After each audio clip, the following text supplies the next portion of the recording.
This is actually false. And I'll explain.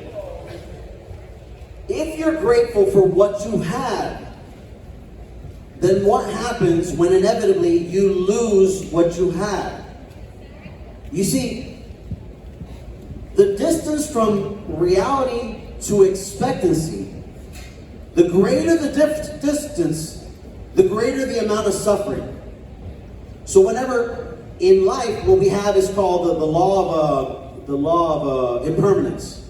In the law of impermanence, it states that nothing lasts forever. In fact, the only thing that will never stop changing is the fact that everything changes. So when you have an attachment to an outcome or an item you already have, the more of the attachment that you have to that item, the more you suffer when you lose that item. And inevitably, because nothing lasts forever, you will. Not only that, but think about it this way.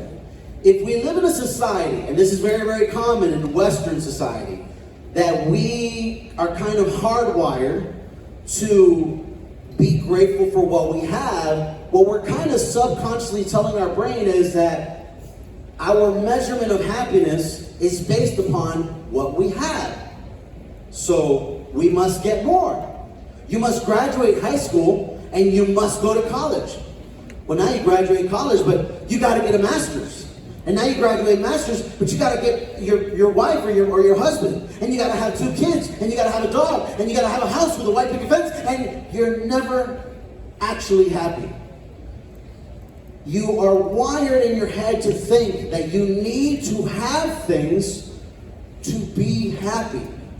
But in reality, we should be grateful for everything, not just what we have.